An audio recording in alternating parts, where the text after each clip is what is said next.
Welcome to another episode of Building the Franchise with the Jacksonville Jaguars. I'm your host, Gibbs. In this episode, we're going to go over the draft, free agency, as well as the first 3 games of the season and our early bye week. At the end of the season, we decided to give Telvin Smith the tag and keep our strong defense intact while letting Blake Bortles test free agency. He ended up landing a contract with one and only in the Atlanta Falcons. Other losses to the team include Vince Wilfork, Paul Plesnuzzi, and Darren Sproles, all retired. In free agency, we acquired only one player. A veteran quarterback goes by the name of Drew Brees. 39 years old, the Saints let him hit free agency and we pick him up on a 1-year contract. We have high hopes in Jacksonville. 1 year, $4.69 million, he decided to come play for peanuts because he sees potential in Jacksonville. We also made the front office decision to go ahead and finally fire Gus Bradley, which was a long time coming, and reunite Brees with his old coach and friend, Sean Payton, as the new Jacksonville Jaguars head coach. And finally, it's draft time. With the 10th overall pick this year's draft, let's head over to the MBL Live broadcast and get the call on the Jags pick. Welcome to the MBL Rookie Draft. Today we'll see teams select franchise players who will forever change the culture of the team while having immediate success. While some teams will weigh risk versus reward, banking on a player's potential to develop. Some players will go on to be champions, Hall of Famers. Even though they were drafted in later rounds, their success won't be denied. You are witnessing the leader in full immersion gaming, the Madden Bomber League. So join our journey today. Go to 365.maddenbomberleague.com and take your chance to become a legend and forever be remembered like Lucky Jordan, Asa Sharar, because legends never die. And you're watching the MBL Network. Speaking of Blake Bortles, we go to the Jacksonville Jaguars, and that's where we find Bomber, who's been hanging out with the Jaguars. They do lose Vince Wilfork, they do lose Paul Plesnuzzi, but the big talk throughout all of MBL Season 20 was Blake Bortles. Would he stay? Would he test free agency? And they end up getting rid of Blake Bortles, but they pick up a guy in Drew Brees, just talking about the Saints, to lead that offense. It feels like they might have filled their quarterback need this year, but do you think they might be looking quarterback for the future, as Drew Brees is definitely getting up there? You think they go with one of their other needs, possibly offensive line linebacker? Look, I've been following this team for quite a while over the last 72 hours, and I've heard so many conflicting reports about where this team's direction is going to go. So they lost Blake Bortles. He didn't sign back with them. He wanted to test the agency. They were actually going to make a bid at Blake Bortles, and they were going to try to bring him back. They decided, man, that's not the route we're going to go. Now they started looking at quarterback. They start testing the waters with quarterback, and they say, the guy we really want isn't going to be there. And that's when things started getting a little weird. They really wanted Woodson, but they liked Brian. But they knew the Browns had their eye on Brian as they took him at 4. So they decided, man, you know what? Let's call this veteran Drew Brees. Maybe he can give us a year or 2 left, and we can get this offense still going. We have Allen Robinson, Allen Hurns, Kenny Stills, Julius Thomas. We have some weapons on offense. We don't want to have a down season where we have a quarterback that we aren't comfortable with, because the other option was Bryce Petty. So they bring in Drew Brees. So right now I'm thinking this team's either going to lock it up with the offensive lineman. There's a really talented center still left on the board right now, and it would be a little early to select him right now, but Trey Watt from Texas A&M, he's a pass blocker. He can definitely give Drew Brees the time he needs, and we all know what Allen Robinson can do if he just gets some time to break his route off on a cornerback. As the pick is into the commissioner, we'll be hearing from the Jaguars in just a moment, see where they end up going. But let me ask you this, Bomber. Drew Brees coming in, we know his track record, we know how good he's been. Do you think Drew Brees still has something in the tank that can help this Jaguars team? I absolutely do. I believe Drew Brees has something to prove, because you know what? He wasn't expecting the Saints to get rid of him. Remember how he came here? He came here and signed a 1-year deal worth $4.6 million to play for Jacksonville. That means A, he took a pay cut, and B, he felt this team was talented enough in a division that they could win.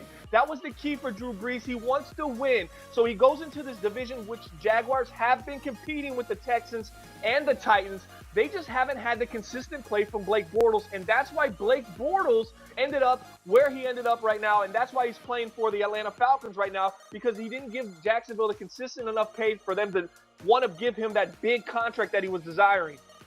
And the pick is in for the Jaguars, and is indeed Trey Watt, the center from Texas A&M. 6'5", 299, a big boy in the middle. He's going to be snapping that ball to Drew Brees. How important is a strong leader at center who does tend to have the duties of calling the plays in the offensive line shifts? How big is that for this team? Look, it was a little early to go with Trey Watt at center, but he was, people were saying he was the best offensive lineman available in this draft. And the Jaguars needed that. They need protection. And this pick isn't just for Drew Brees. It's going to help Drew Brees, but it's really going to help that next quarterback as they use Drew Brees to transition into the next guy that they'll probably draft a year or two down the road. So the pick is in, and it is Watt for the Jaguars. And now we send it over to the NFC East and the Philadelphia Eagles with October. Trey Watt will be a great addition to our offensive line. He'll be moving from center to right tackle. In the second round, we took Vaughn Reed, who is just a beast of a man, 6'3", 227 pounds. He'll be sharing snaps with Yeldon this year and possibly even as my number one. Our third round pick is Timmy Percy, a 6'6", 253-pound receiving tight end, who we were hoping to develop.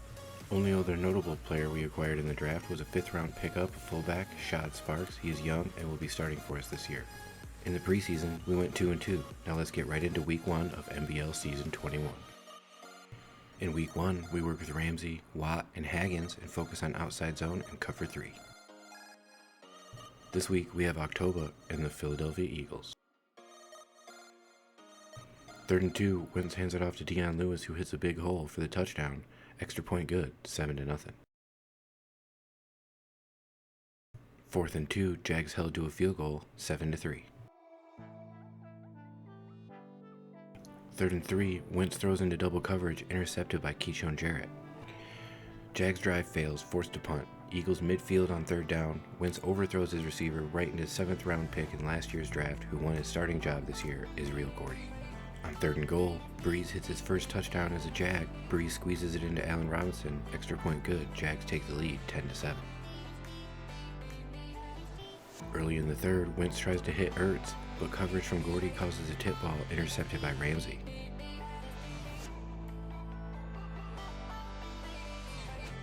Jags held to a field goal, 13-7.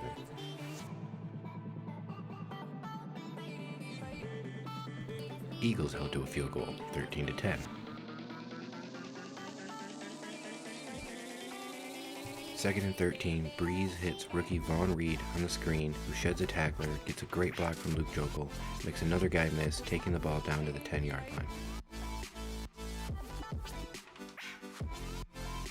After the big play, Jags held to a field goal, 16-10.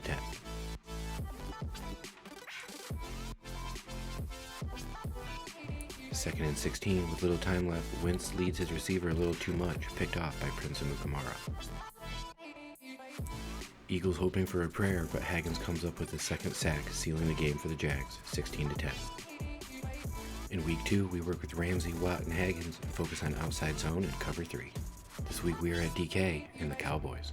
2nd and 12, Prescott tries to hit his receiver, but Jarrett jumps the route for the interception.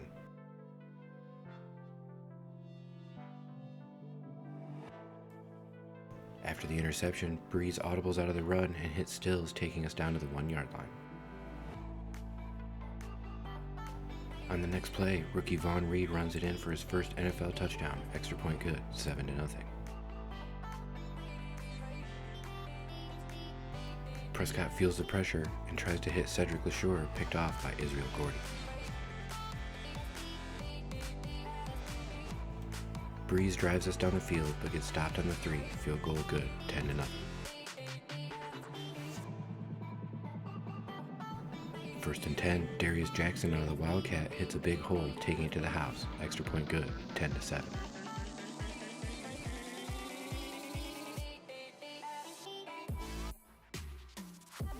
Second and 8, Brees hits Hearns on the screen for a big gain. Jags drive into the red zone before half, but Brees is picked off by Hightower in the end zone.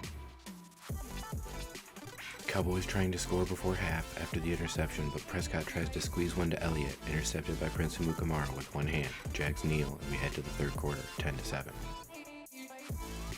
2nd and goal, Prescott hits tight end Cook for the touchdown, extra point good, Cowboys up 14-10. As Brees gets hit, he gets the pass off to Hearns for a big gain and an unnecessary roughness penalty on top of it, taking us down to the 6-yard line. First and goal, handoff to Reed, who stays on his feet and follows his lineman into the end zone for his second touchdown, extra point good, 17-14. Prescott tries to hit Elliott deep but overthrows him, and Prince Mukamara is there again for his second interception of the game.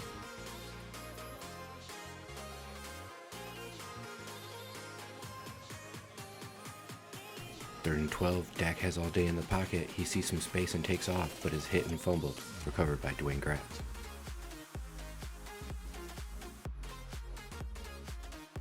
Second and 1, Breeze hits Robinson on the C route for the 46-yard touchdown, extra point good, 24-14.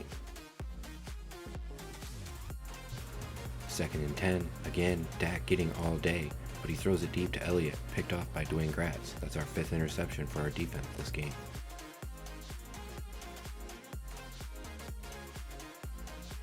Third and 13, needing a first to help seal the game, Breeze to Yeldon, who gets a block and a first down.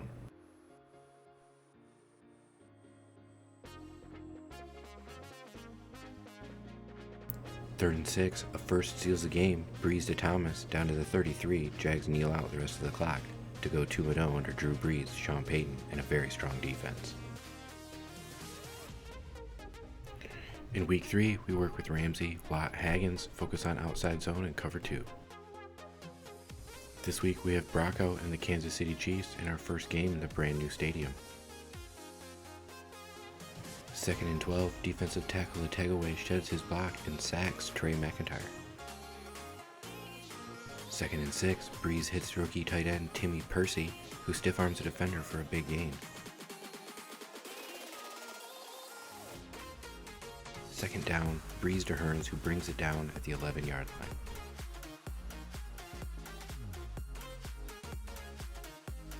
Jags in the red zone, but held to a field goal.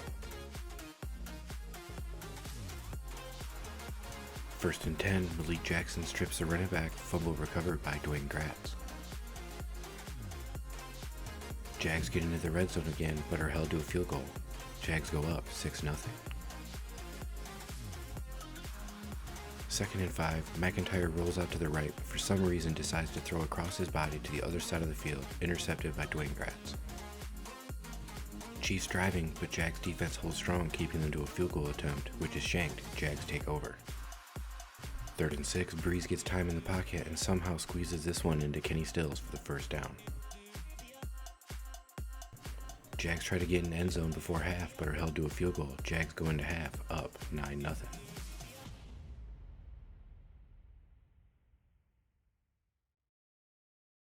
Breeze hits Hearns on the post for the 19-yard gain.